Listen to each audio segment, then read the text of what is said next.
Salut tout le monde, alors il y a quelques temps j'ai fait l'acquisition d'un mini drone intérieur-extérieur, un Polaroid Blackbird, donc qui se présente comme ceci. Alors bien sûr là on le voit avec les roues, mais sachez que les roues s'enlèvent pour pouvoir voler en intérieur. Moi j'appellerais ça les roues du débutant, parce que quand on débute dans le drone, euh, on va aller squinter son drone. On aura tendance à voler n'importe où, n'importe comment. Moi je débute, donc c'est pour ça que je les ai laissés. Le drone est fourni, alors moi je l'ai eu d'occasion, hein, je précise. Regarde. Il est fourni également avec un jeu de pales,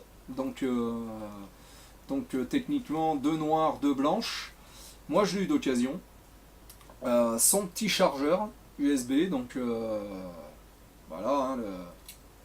Alors on sait quand il est chargé, quand la partie rouge est éteinte, bien sûr. Et bien sûr la télécommande que voici.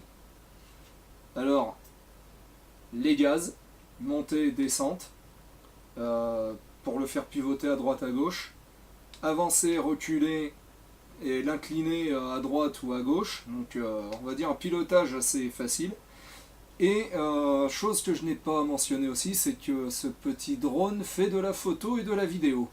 Parce que oui, il est équipé d'une micro-caméra qui se situe, alors je ne sais pas si on va le voir, qui se situe juste là, ouais, juste au-dessus de mon ongle. Alors on la voit pas très bien sur la vidéo. Voilà, donc cette petite vidéo là, cette petite caméra, ça filme en 720p, donc pas négligeable. Et bien sûr, on a l'emplacement ici, donc d'une micro SD. Donc la micro SD vient se greffer juste à cet endroit-là.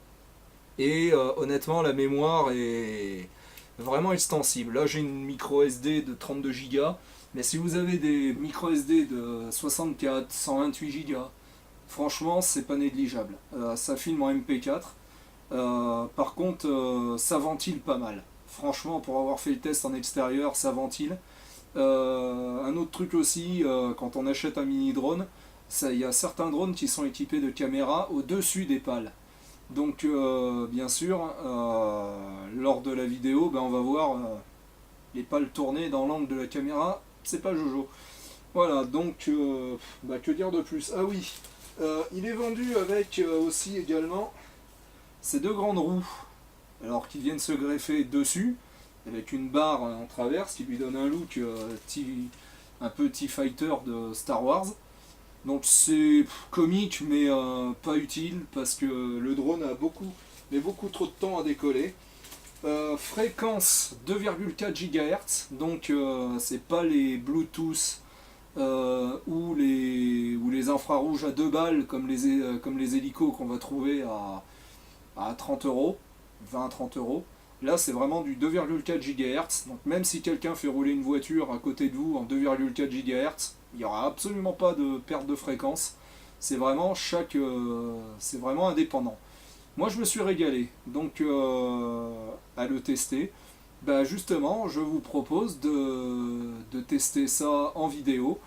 Voilà, donc un truc que j'ai peut-être oublié de mentionner aussi, c'est que les deux touches rouges qu'on voit sont pour la photo et la vidéo. Donc celle-là pour la vidéo, celle-ci pour la photo. Et ma foi, la prise en main est franchement très simple, on dirait une manette de PlayStation. Réglage des paliers et tout, donc c'est vraiment pas mal, c'est vraiment chouette. Très simple on va dire, à configurer dans l'ensemble. Voilà, donc les batteries par contre c'est du LiPo, c'est du 4... non, je dis des conneries.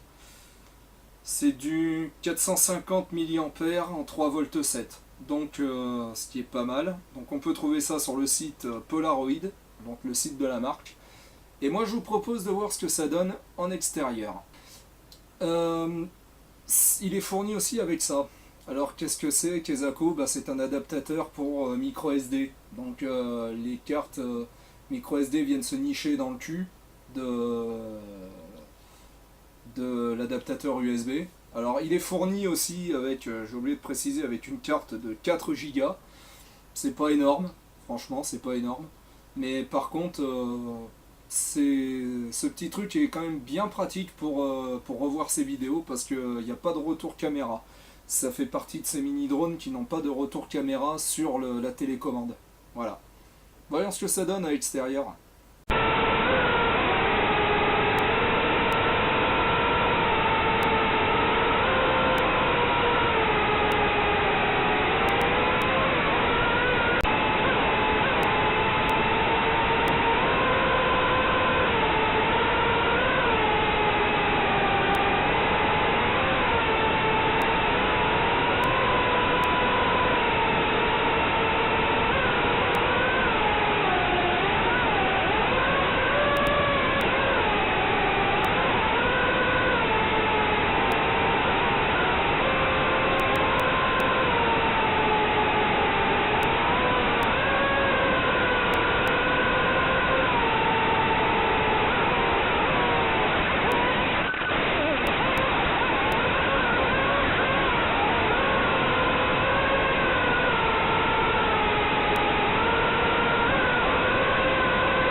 Alors, verdict de ces deux tests en extérieur, bah franchement il répond plutôt bien. Il y a moyen de s'amuser, mais par contre il faut faire gaffe au vent, qu'il n'y en ait pas beaucoup, parce que même si il est prévu pour voler en extérieur, le fait qu'il soit très petit, il peut facilement se faire emporter. Au niveau de l'autonomie, je dirais que ça tient à peu près 10 minutes. Donc suffisamment pour se faire la main dessus et bah, pour s'amuser quoi. Voilà, moi pour ma part, il me plaît bien et je continuerai certainement à faire d'autres vidéos dessus. Sur ce, ciao!